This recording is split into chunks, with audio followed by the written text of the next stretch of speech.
How much time do you spend every day working on your dream? In the last 90 days, how many books have you read? In the last year, what new skill or knowledge have you acquired? What kind of investment have you made in you? You don't want it badder than you want to party. You don't want it as much as you want to be cool. Most of you don't want success as much as you want to sleep. Some of you love sleep more than you love success. And I'm here to tell you today, if you're going to be successful, you gotta be willing to give up sleep. There is no shortcut. There is no hack. There's no sweatless solution. You're gonna have to work. There is always weakness to work on. Always. A lot of them. Why would we allow ourselves to make easy excuses? Why would you allow that? Are you going to make today count? Because that's all you can control. And that's all that matters.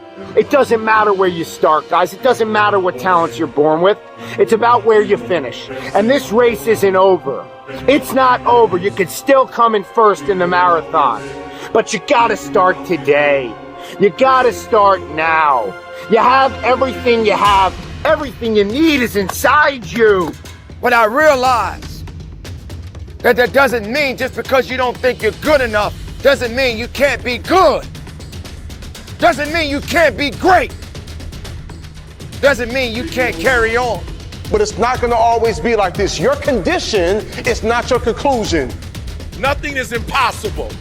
So you have to decide before you leave, what's that first thing that's been impossible for you? I want you to attack it and overcome it.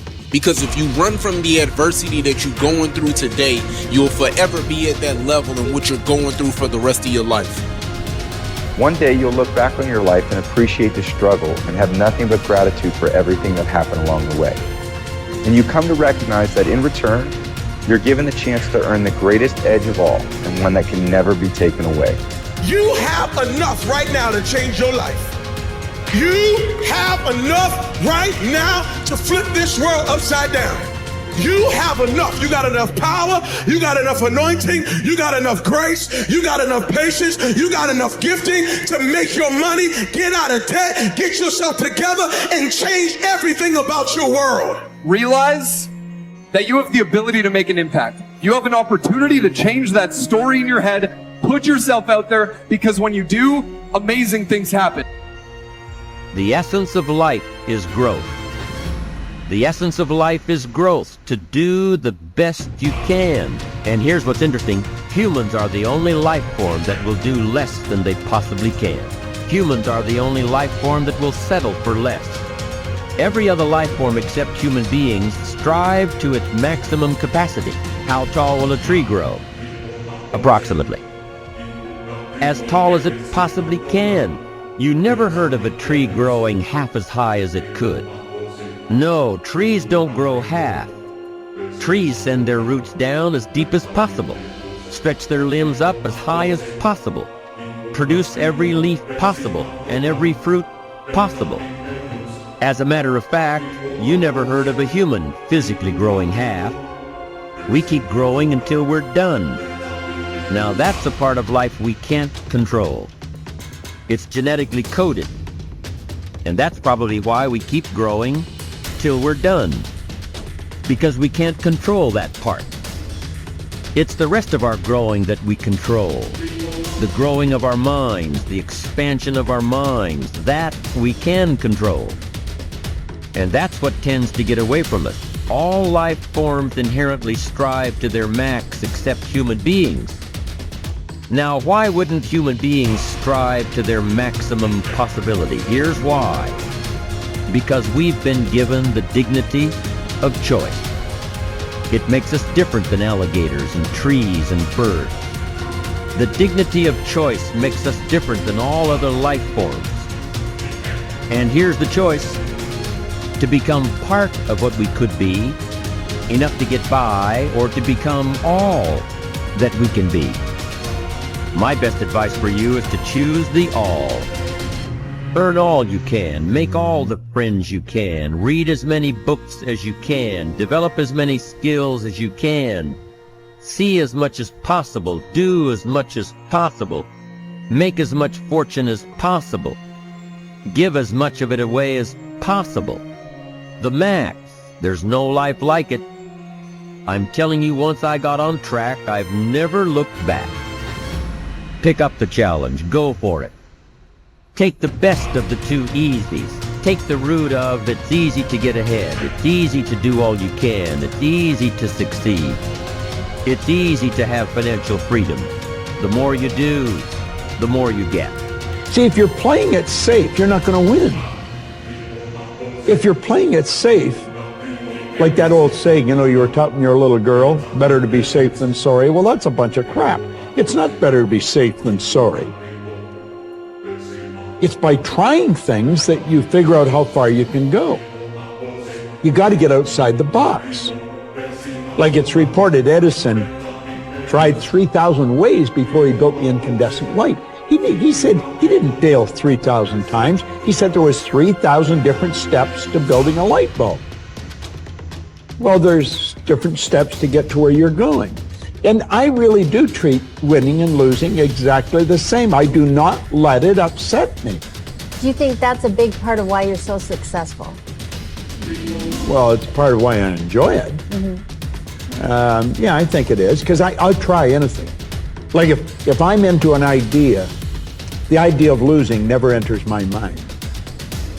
See, I have worked with giants. I had the good fortune of working with Sir Edmund Hillary. He was the first man to stand on top of the world. And I worked with him on 3 different occasions. And the only difference in Ed Hillary and Bob Proctor is in his side. Now, he's gone now, but he was a big man. And he shook hands with me. His hand wrapped right around mine. I felt like a dwarf, you know. And talking to him, like it never entered his mind he wouldn't get to the top of the mountain. But he failed in 1951. He failed in 1952. It wasn't until 1953 that he got to the top of the mountain. You know, people had died for centuries trying to do that. But he said, I knew if I could see it in here, I could hold it out here. Stella Mann wrote that in a book. You can see it in your head, you can hold it in your hand. And that's right. And if you're not prepared to lose, you're never going to win, because you're always playing it safe. And there's no reward in that. Dare to go forward.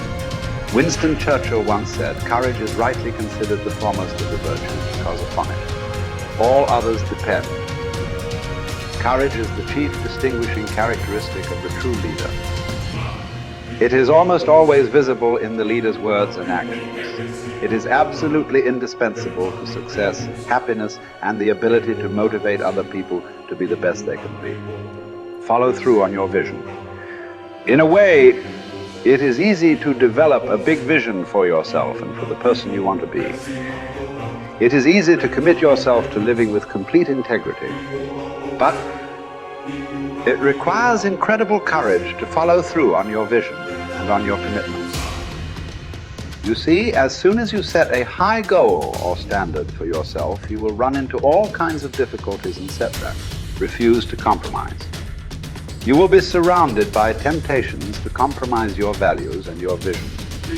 You will feel an almost irresistible urge to get along by going along. Your desire to earn the respect and cooperation of others can easily lead to the abandonment of your principles. And here is where courage comes in. Stick to your principles. Courage combined with integrity is the foundation of character. The first form of courage is your ability to stick to your principles, to stand for what you believe in and to refuse to budge unless you feel right about the alternative. Courage is also the ability to step out in faith, to launch out into the unknown, and then to face the inevitable doubt and uncertainty that accompany every new venture. Avoid the comfort zone. Most people are seduced by the lure of the comfort zone. This can be likened to going out of a warm house on a cold, windy morning. The average person, when he feels the storm swirling outside his comfort zone, rushes back inside where it's nice and warm. But not the true leader. The true leader has the courage to step away from the familiar and comfortable and to face the unknown with no guarantees of success. It is this ability to boldly go where no man has gone before that distinguishes you as a leader from the average person. This is the example that you must set if you are to rise above the average.